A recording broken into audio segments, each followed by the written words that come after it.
আসসালামু আলাইকুম বন্ধুরা, কি অবস্থা? সবার আছেন? সবাই ভালো, আমি আছি ভালো। তো দেখতে পারা কি পরিমাণে রোদের মধ্যে ডিউটি লাগিয়েছে। তো বাড়াইলাম, দিলাম গাড়ি স্টার্ট দিয়ে চাবি রাখলাম, স্টারিংটা একটু সোজা করলাম। স্টারিং সোজা করার পরে যে সমস্যা সেটা হচ্ছে আমার এই গ্লাসটা কিন্তু আমার স্টার্ট দেওয়ার মতো অটোমেটিক এটা লক ভাঙি গেছে, অটোমেটিক অপোজিট সাইড থেকে চলে যায়। তো এটাকে প্রতিদিন রোদ বৃষ্টি সবসময় আমার এটা সোজা করতে হতে পারে। এমন থাকা কিন্তু পুরা ফাঁজি, রাস্তাঘাট খালি, আর কোনো মানুষ নাই।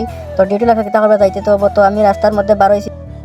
রাস্তাঘাট কিন্তু পুরা খালি, কারণ হলো দুপুরবেলা 2টা বাজের বেল, সবাই ডিউটি থেকে আইসা বাড়িতে দাঁড়িয়ে খাইয়ে দিয়ে ঘুমো। তো আমি আইছি সুখ, যেখানে যে ডিউটির উদ্দেশ্য আইসি, আইয়া এখানে তাদেরকে নামাইয়া দিয়ে আমি গাড়ি পার্ক করে কিছু সময় দাঁড়াইছি। পরে আমি গিয়া দেখলাম যে অবস্থা, এখানে 2 থেকে 3 ঘন্টা লাগবে। তো আমি চলে যাচ্ছি রুমে।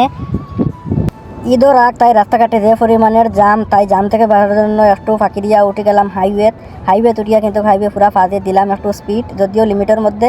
তো চলে আসলাম একটু করে বাইকনার রুমে। अमू दरवाजा खोल बेटे।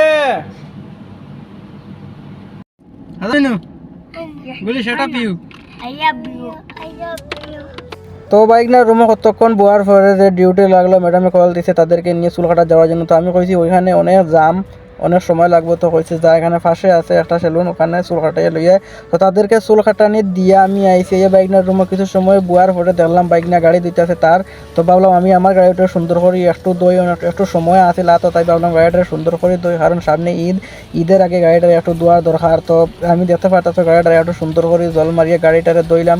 গাড়ির দোয়ার থাকা অবস্থায় আর একটা ডিউটি লাগি গেল যে সেলুনে আমি যেটা দিয়ে আসলাম এটা আনতাম। তো আমি শর্ট রুটে দিছি রুয়ানা, হাইওয়ে না উঠিয়া নর্মাল রুটে দিয়ে যাওয়াত লাগিয়ে যা সাজার মধ্যে পড়ছি। যে পরিমাণের দাম দেখতে পারলা, শত শত হাজার গাড়ি রাস্তার মধ্যে দাঁড়াইয়া আছে। 1.5 ঘন্টার মতন আমি দাঁড়াইছি।